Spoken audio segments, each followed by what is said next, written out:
बिस्मिल्लाहिर्रहमानिर्रहीम। अस्सलाम वालेकुम व्यूअर्स जी, आज मैं आप लोगों के लिए एक और नई रेसिपी लेके आई हूँ। और व्यूअर्स, इससे पहले अगर आप लोगों ने मेरे चैनल को सब्सक्राइब नहीं किया तो प्लीज़ मेरे चैनल को सब्सक्राइब करें और साथ में बेल का बटन ज़रूर दबाएं ताकि मेरी हर आने वाली वीडियो आप तक पहुँचे। व्यूअर्स, ये मैंने लिया 3 कप बेसन और इसको मैंने अच्छी तरह छान लिया है। तो अब मैं इसमें डालूँगी 1.5 कप पानी और ये 1.5 कप पानी में अच्छी तरह मिक्स करके इसको तो इसकी बूंदियाँ तैयार करूँगी। और व्यूअर्स, आप अगर 2 कप बेसन ले रहे हैं तो आप उसमें 1 कप पानी डालें। मैंने ये 3 कप लिया था बेसन और इसमें मैंने 1.5 कप पानी डाला है और इसे अच्छी तरह इसका घोल तैयार करेंगे। बेसन का मिक्स करेंगे इसे सही तरह ताकि इसमें कोई गुठली वगैरह ना रहे। और व्यूअर्स, ये देखें, ये माशाल्लाह से मुझे इसी तरह का बेसन चाहिए था ताकि ये इस तरह का आप चम्मच में उठा के देखें तो ये आखिर में ड्रॉप्स की तरह गिरे। तो ये हमारा गोल हो गया रेडी। और अब मैं लेती हूँ एक कढ़ाई ली है और इसमें डालूँगी देसी घी। अगर आप लोगों के पास ऑयल है तो आप ऑयल में फ्राई कर सकते हैं इसकी बूंदियाँ, मगर मैं देसी घी में, प्योर घी में कर रही हूँ। कढ़ाई मेरी गर्म है और घी मैंने इसमें डाल दिया। अब जैसे ही घी गर्म होता है तो हम इसमें 1 से 2 ड्रॉप इसके बेसन के घोल के डाल के देखेंगे और ये हो जाएगा रेडी। अगर रेडी होगा तो हम फिर इसी में ये बेसन माशाल्लाह से ये देखें घी ये मेरा रेडी है। और अब इसी में मैं ये इसकी बूंदियाँ कर लूँगी तैयार बेसन की। और आप इसी तरह बेसन की बूंदियाँ भी तैयार कर सकते हैं, नहीं तो आप ये इसके मीडियम साइज़ के छोटे छोटे पकौड़े बना के तो उनको ब्लेंडर जग में डाल के ब्लेंड करके उस तरह भी ये इसके लड्डुओं का कचूमर बना सकते हैं। तो मैंने ये बूंदियाँ तैयार की हैं तो ये माशाल्लाह से बनाई हैं तो ये माशाल्लाह से बहुत अच्छे बनेंगे मोतीचूर लड्डू। और जैसे ये ब्राउन हो जाती हैं सारी इसकी बेसन की बूंदियाँ बना के ब्राउन कलर करके निकाल लेंगे।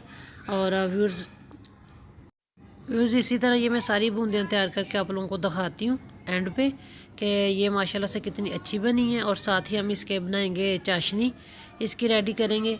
तो ये देखें, ये माशाल्लाह से कितनी अच्छी बूंदियाँ हो गई रेडी। और चाशनी के लिए ये मैंने कढ़ाई को रख दिया चूल्हे पे। इसमें मैं डालूँगी 1.5 कप चीनी और इसमें मैं 1.5 कप ही डालूँगी इसका पानी का। तो इसकी चाशनी रेडी कर लेंगे। और व्यूअर्स, ये चाशनी बनाने के लिए इसमें और ये मोतीचूर लड्डू के कलर के लिए मैंने इसमें आधा चाय का चम्मच फूड कलर डाल दिया है, ऑरेंज कलर का। और अब जैसे इसमें इसकी चीनी मिक्स हो जाती है तो मुझे इसकी गाढ़ी सी चाशनी नहीं चाहिए, ये बस चिपचिपी सी हो, ऐसी चीनी अच्छी तरह मेल्ट हो जाए और थोड़ी सी गाढ़ी हो जाए। तो ये बूंदियाँ देखें, ये माशाल्लाह से कितनी अच्छी हो गई हैं रेडी। और जो इस तरह के मोटे मोटे पीस थे उनको मैंने ब्लेंडर जग में डाल के ब्लेंड कर लिया था। और अब जैसे ये चाशनी रेडी होती है तो हम उसमें डाल देंगे ये बूंदियाँ।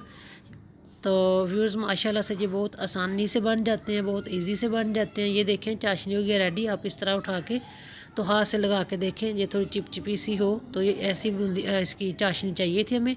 अब मैंने बूंदियाँ डाल दी हैं इसमें और साथ ब्लेंड किया था वो भी डाल दिया ये पकोड़े। और व्यूअर्स, अब मैं इसको ढक कर 4 से 5 मिनट लो फ्लेम पे पकाऊंगी ताकि इसकी चाशनी अब्ज़ॉर्ब हो जाए। अगर आप नहीं तो 4 से 5 मिनट में ऐसे ढक के रखूँगी लो फ्लेम पे और 2 से 3 मिनट में वैसे ही ढक के रखूँगी ताकि ये चाशनी सही तरह सोख कर ले अपने अंदर ये इसकी बूंदियाँ। तो ये माशाल्लाह से देखें कितना अच्छा हो गया रेडी। तो अब मैं इसके बनाऊँगी लड्डू। ये मैं इसमें डाल दिया एक पैन में, एक ट्रे में डाल दिया है बूंदियाँ निकाल के। और साथ में मैंने ये लिए थे चारों मग्ज़, इनको धो के खुश्क करके ये डाल दिए।